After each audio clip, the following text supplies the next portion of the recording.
1, 2, 3. Applause, please. 2016년 런던 웸블리 스타디움에 모인 3,000명의 사람들은 닥터 루자를 만나기 위해 세계 각국에서 모였습니다.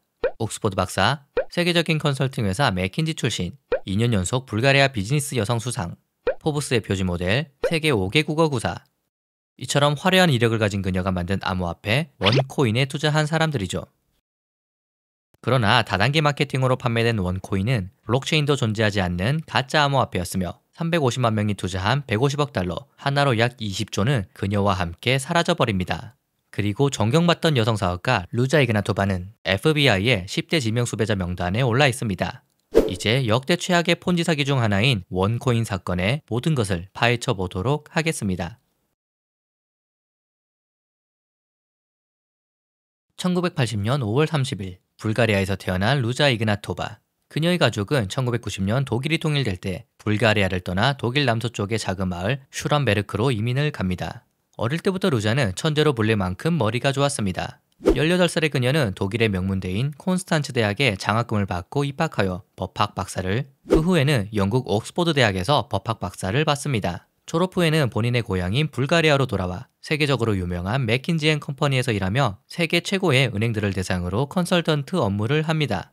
어릴 적부터 그녀는 친구들에게 이렇게 말하곤 했습니다. 30살 전에는 백만장자가 될 거야. 그러나 루자가 28살이 된 2008년 글로벌 금융위기가 터지면서 그녀는 본인의 목표를 이루지 못할까 걱정되기 시작합니다.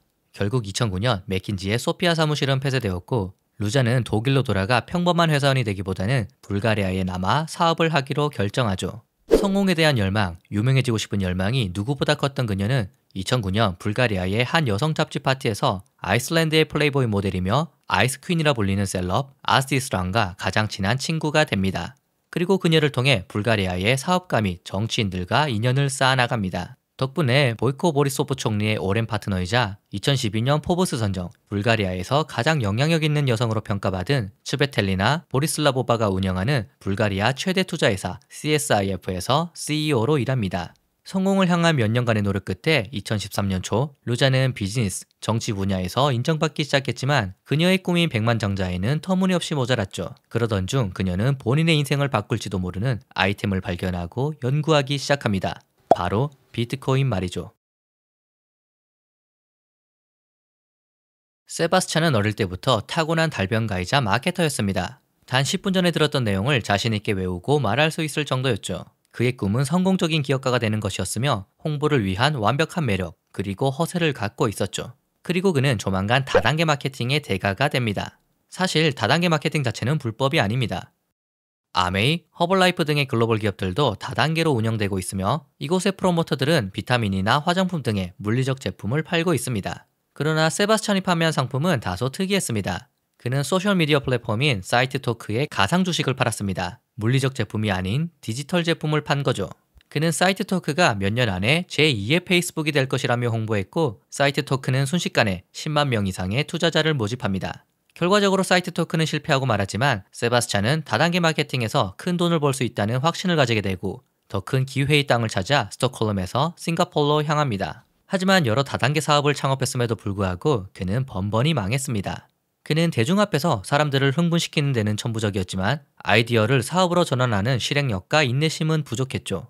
2013년 중반 슬슬 돈이 떨어져 가던 그에게 사이트토크에서 함께 일하였으며 당시 홍콩에서 일하고 있던 존 응이 연락하였습니다. 존은 중국과 홍콩에서 다단계 마케팅의 급성장에 주목했으며 다단계와 최신 기술을 결합하면 엄청난 성공을 거둘 것이라 직감했죠. 그리고 그는 매우 흥미로운 아이템을 발견합니다. 역시나 비트코인 말이죠. 중국에서 비트코인의 열광은 엄청났습니다. 현금 부자들에게 엄격한 공산당 정부의 자본 통제를 피하기 위해 너무나 좋은 수단이었죠. 존 응은 이러한 비트코인의 열풍 그리고 암호화폐의 미래를 내다보고 자신만의 코인인 빅코인을 만듭니다. 그리고 코인을 거래소에서 사고 파는 형태가 아닌 다단계 마케팅을 이용해 팔기로 마음먹죠. 이 코인을 팔기 위한 다단계 프로모터로서 세바스찬에게 연락하였던 것입니다. 2013년 8월 홍콩의 고급 호텔에서 열린 비트코인 발표회에 초대된 세바스찬은 300명이 넘는 사람들이 비트코인에 대해 얘기하는 것을 보고 놀랍니다. 많은 이들이 제2의 비트코인을 찾았다며 비닐봉지째로 현금을 들고 오기까지 했으니까요.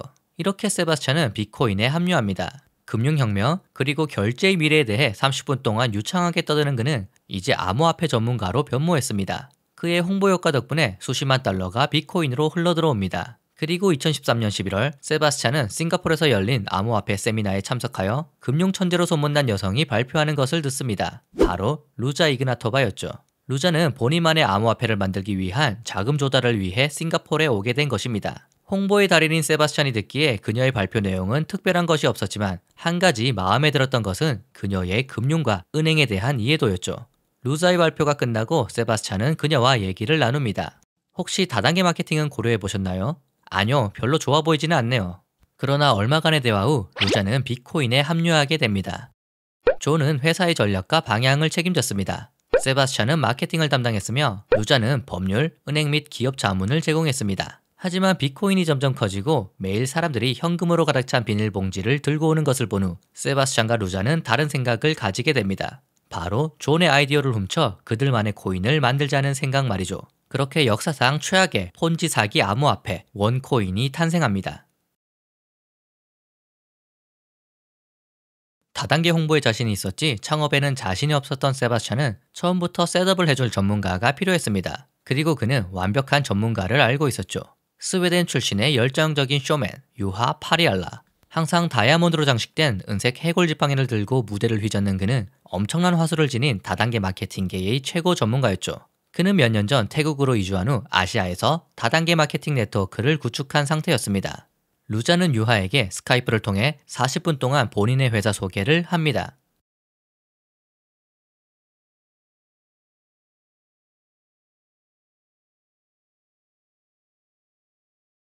회의가 끝난 후 세바스찬에게 연락한 유하는 말합니다.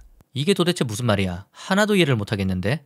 세바스찬은 웃으며 답합니다. 걱정 마, 내가 가르쳐 줄게. 사실 이는 맹인이 맹인에게 길을 안내하는 것이나 다름없었습니다. 세바스찬 역시 암호화폐에 대해서는 아무것도 모르니까요. 하지만 그들의 임무는 암호화폐 그리고 원코인을 이해하는 게 아니라 다단계 마케팅에서 커피나 비타민을 팔듯이 그저 남들에게 원코인을 파는 것입니다. 이렇게 루자 이그나토바, 세바스찬 그린우드, 유하 파레알라 3명이 모여 원코인을 설립합니다. 다단계의 성공을 위해 필요한 것은 좋은 제품이 아니라 좋은 보상 계획입니다. 프로모터들이 물건을 팔았을 때 많은 수수료를 벌어야 더 많은 상품을 팔 수 있으니까요. 세바스찬과 유하는 원코인의 보상 계획을 어떻게 할지 회의했으며 프로모터들은 판매한 모든 제품에 대해 10%의 수수료를 받기로 결정합니다. 스테파니 미셸과 사라에게 5,000유로에 해당하는 원코인을 판다고 가정해봅시다. 총 판매액은 10,000유로이고 스테파는 판매액의 10%인 1,000유로를 수수료로 받습니다. 이제 미셸과 사라가 각각 10,000유로치 원코인을 팝니다. 그녀들은 각각 1,000유로의 수수료를 받습니다. 하지만 다단계의 마법은 가장 상위에 있는 스테파니 본인의 다운라인에 있는 미셸과 사라가 판매한 금액의 10%, 즉 2,000유로를 가져간다는 점입니다. 본인의 밑에 사람이 많으면 많아질수록 가져가는 수수료는 더욱 많아지겠죠. 이는 다단계 마케팅에 사용되는 전형적인 피라미드 구조입니다. 세바스찬과 유하는 수수료에서 60%는 실제 돈으로 40%는 원코인으로 지급하기로 결정합니다. 루자가 계획한 대로 원코인은 조만간 암호화폐 거래소에 상장되어 실제 돈으로 바꿀 수 있을 것이고 그 가치는 엄청나게 상승할 것이라 생각했으니까요. 세바스찬과 유하가 보상 계획을 완성하는 동안 루자는 회사의 기업 구조를 만들고 있었습니다. 그녀는 본인의 고향인 불가리아 소피아에 작은 본사를 세웁니다. 또한 마케팅을 위해 본인이 예전에 썼던 투자 관련서인 러닝 포 프로핏을 4개 국어로 번역하기도 했으며 여기에 원코인에 대한 내용을 추가합니다. 마지막으로 그녀는 본인의 이미지를 암호화폐 전문가이자 매력을 발산하는 닥터 루자로 바꿔야 했습니다. 물론 어릴 때부터 그녀는 야망이 컸고 매우 똑똑했지만 남들에게 주목받는 것에는 익숙하지 않았고 세바스찬이나 유하와 같이 무대에서 관중을 휘어잡지도 못했습니다. 그러나 이제 이미지 변신을 위해 지나칠 정도로 화려한 옷만 입고 다녔으며 붉은 립스틱을 칠한 후 나타났습니다. 모든 계획이 끝난 세 사람은 비트코인의 투자자들을 원코인으로 옮겨와야 했습니다. 루자와 세바스찬은 홍콩에서 열린 비트코인의 대형 컨퍼런스에 참석한 후 관객들에게 그럴듯한 아이디어를 제시합니다. 이제부터 여러분의 비트코인을 루자 박사가 만든 크립토 리얼 투자 신탁이라는 투자 회사의 주식으로 바꿀 수 있습니다. 그렇게 이들은 존 응을 배신하고 비트코인의 고객들을 원코인으로 흡수합니다. 소피아로 돌아온 루자에게는 마지막으로 그러나 너무나 중요한 해야 할 일이 남아 있었습니다. 바로 암호화폐의 기본이 되는 블록체인을 구축하는 것입니다. 그러나 컨설턴트였던 그녀는 IT에 대한 지식이 당연히 없었죠. 원코인은 불가리아 IT 기업과 계약을 맺어 블록체인을 개발하기 시작했으며 비트코인의 2100만 개보다 100배 많은 21억 개의 코인을 만들고자 했습니다. 이 숫자가 중요합니다. 21억 개의 원코인. 원코인의 블록체인은 2015년 1월에 공식적으로 시작될 예정이었지만 루자는 지금 당장 원코인을 팔고 싶어 했습니다. 그녀는 원코인을 홍보하기 위한 여러 다단계 프로모터들을 영입합니다. 하지만 하나의 문제가 존재합니다. 규제 당국이 암호화폐를 실제 제품으로 간주할지 알 수 없다는 점이죠. 다단계 마케팅과 피라미드 사기, 즉 합법이냐 불법이냐의 차이는 실제 존재하는 제품을 파느냐 존재하지 않는 제품을 파느냐의 차이입니다. 다단계 마케팅은 아메이처럼 실제 존재하는 제품을 팔며 어쨌든 법적으로는 합법입니다. 하지만 존재하지 않는 제품을 파는 피라미드는 엄연히 불법입니다. 만약 암호화폐가 제품으로 인정받지 못한다면 이들은 다단계 마케팅이 아닌 피라미드 사기 혹은 폰지 사기이며 법적인 문제가 발생하죠. 루자와 세바스찬이 생각해낸 아이디어는 교육 패키지입니다. 그들은 공식적으로 교육용 비디오 및 금융, 투자, 암호화폐에 관한 정보로 구성된 교육 패키지를 팔았으며 이를 구매할 때 무료로 제공되는 토큰은 마이닝을 통해 원코인으로 바꿀 수 있습니다. 또한 토큰은 몇 주마다 2배로 늘어나기까지 합니다. 공식적으로는 교육 패키지를 파는 것이니 법적인 문제가 해결되었고 비공식적으로는 가치가 상승하는 암호화폐를 파는 것이니 사람들의 욕망을 자극했죠. 가장 가격이 싼 스타터 패키지는 100유로에 수수료 10%를 더한 110유로이며 이를 사면 교육용 PDF 및 1000개의 토큰을 받을 수 있습니다. 이 토큰은 200개의 원코인으로 바꿀 수 있으며 토큰은 몇 주마다 2배씩 늘어나 최대 600개의 원코인으로 바꿀 수 있습니다. 더 비싼 패키지를 살 경우 더 많은 토큰을 받을 수 있으며 5,500유로의 타이쿤 트레이더 패키지를 구매할 경우 최대 48,000개의 원코인으로 바꿀 수 있습니다. 이들이 제공하는 교육 내용은 부실하기 그지없고 대부분 짜집기 혹은 표절한 것들이었지만 어차피 중요하지 않습니다. 아무도 관심 없으니까요. 사람들은 그들이 받은 원코인의 가격이 비트코인처럼 엄청나게 상승할 것이라 믿으며 교육 패키지를 구매합니다. 2014년 8월 말, 아직 블록체인이 존재하지도 않았지만 이들은 교육 패키지를 판매하기 시작합니다. 암호화폐 최고 전문가인 닥터 루자는 무대 위에서 자신있게 말합니다. 원코인은 분명히 세계 최고의 암호화폐가 될 것입니다. 옥스포드 박사, 맥킨지 컨설턴트 출신, 암호화폐 최고 전문가의 말을 들은 사람들은 세계 각지에서 원코인의 교육 패키지를 구매하기 시작합니다. 루자와 세바스찬은 전 세계 프로모터들로부터 연락을 받았으며 일주일 동안 말레이시아, 싱가포르, 홍콩을 투어합니다. 닥터 루자는 무대 위에서 열성적으로 외칩니다. 비트코인의 기회를 놓쳤다면 해결책은 원코인입니다. 비트코인의 문제점을 원코인은 모두 해결했습니다. 비트코인은 복잡합니다. 그러나 원코인은 단지 웹사이트에 가입만 하면 됩니다. 비트코인은 탈중앙화되고 익명이므로 범죄자들이 사용합니다. 그러나 원코인은 중앙 집중화되고 모니터링되므로 범죄로부터 자유롭습니다. 비트코인의 창시자는 누구인지도 모르는 사람입니다. 그러나 원코인의 창시자는 무려 옥스포드 박사입니다. 이들은 2015년 1월 원코인의 블록체인이 가동되면 원코인을 유로로 교환할 수 있는 내부 거래소를 설립할 것이며 1코인당 0.5유로가 될 것이라 말합니다.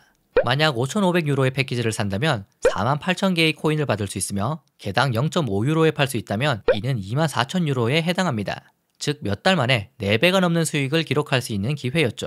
심지어 원코인 가격이 올라간다면 수익은 수백만 유로가 될 것이라 말합니다. 비트코인이라는 엄청난 기회를 놓쳤던 사람들은 이번 기회만큼은 놓치고 싶지 않았습니다.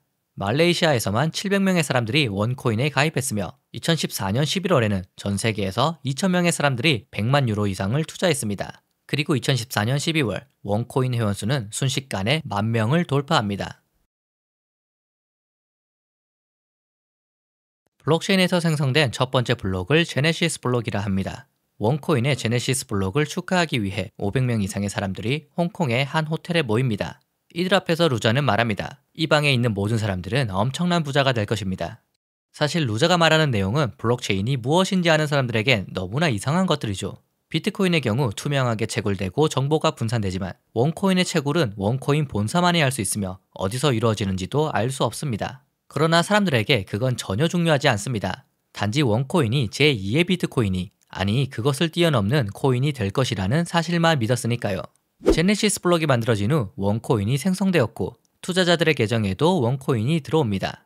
루자가 말한 대로 내부 거래소인 원 익스체인지에서 개당 0.5유로의 실제 돈으로 교환할 수도 있었습니다. 하지만 대부분은 그냥 그대로 둔 채 기다렸습니다. 세계 최고의 암호화폐가 될 코인을 겨우 0.5유로에 팔고 싶지는 않았으니까요.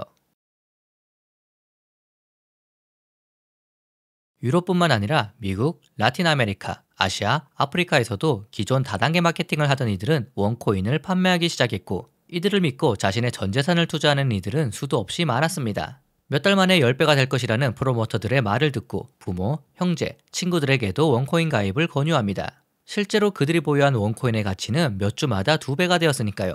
적어도 모니터 상에서는요. 원코인의 열기는 우간다까지 뻗어나갑니다. 사실 우간다에서는 오랫동안 다단계 마케팅이 유행했지만 원코인이 더 흥할 수 있던 요인이 있죠. 우간다 성인의 4분의 1은 은행을 믿지 않아 계좌를 갖고 있지 않지만 원코인을 이용한다면 송금 수수료도 내지 않고 신뢰할 수도 있다고 홍보했으니까요.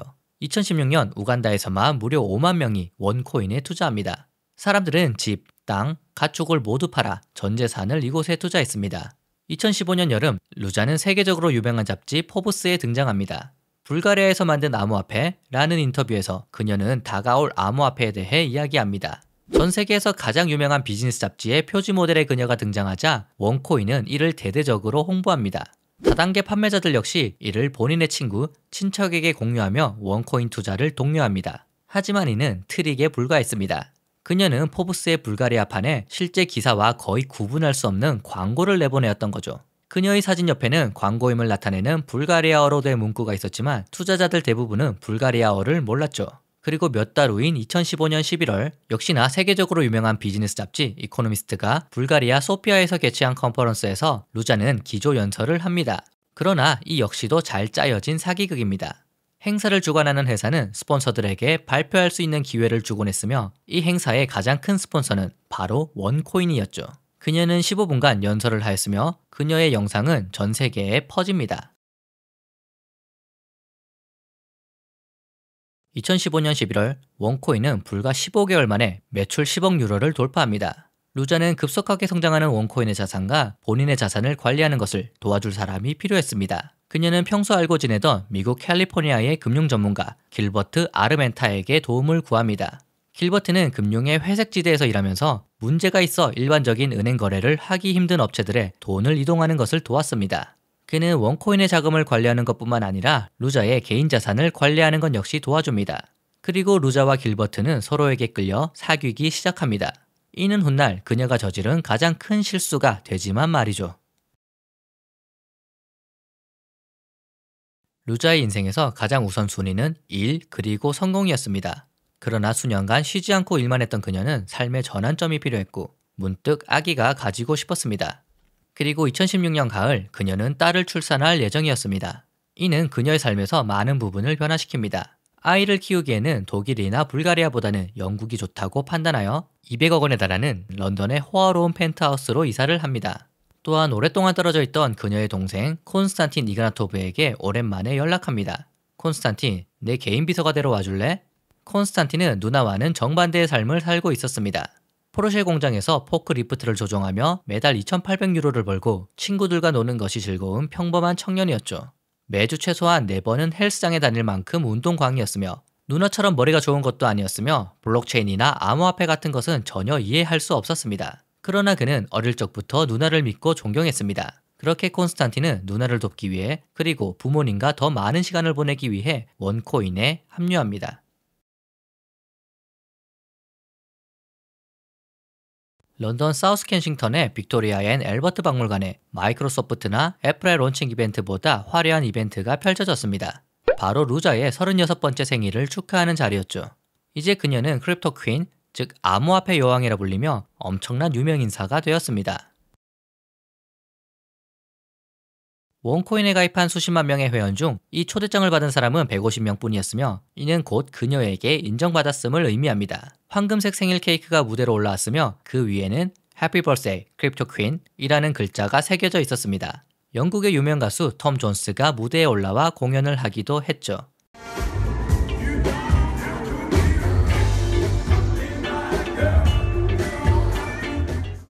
런던의 유명한 경기장인 웸블리 아레나에 무려 3,000명의 사람이 모였습니다. 이들은 경기를 보기 위해서도 혹은 락스타의 공연을 보기 위해서도 아닌 루자 박사를 보기 위해 모였습니다.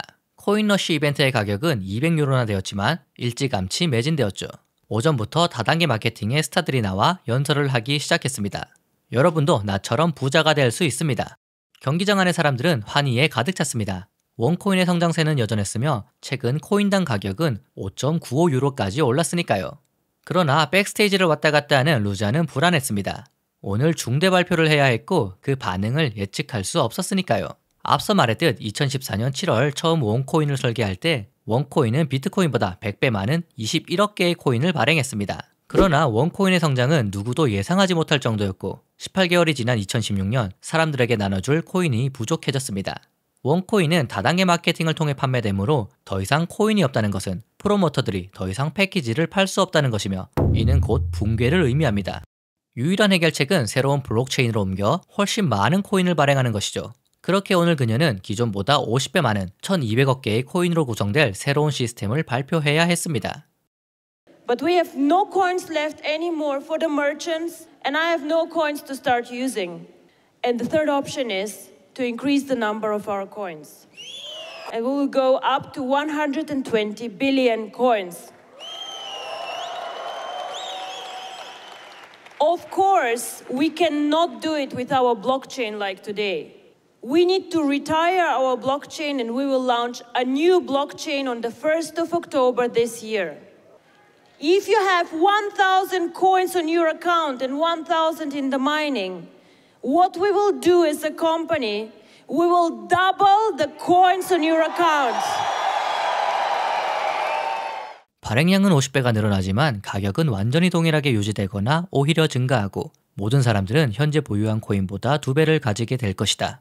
루자의 이 말은 경제학적으로 전혀 말이 되지 않습니다. 경제학의 기본 원칙은 공급이 증가하면 가치가 감소한다는 것입니다. 사실 그녀도 잘 알고 있었습니다. 그러나 3,000명의 사람들에게 이는 중요치 않았습니다. 여왕이 그렇다면 그런 것이고 본인의 재산이 2배가 되었다는 사실만이 기뻤으니까요.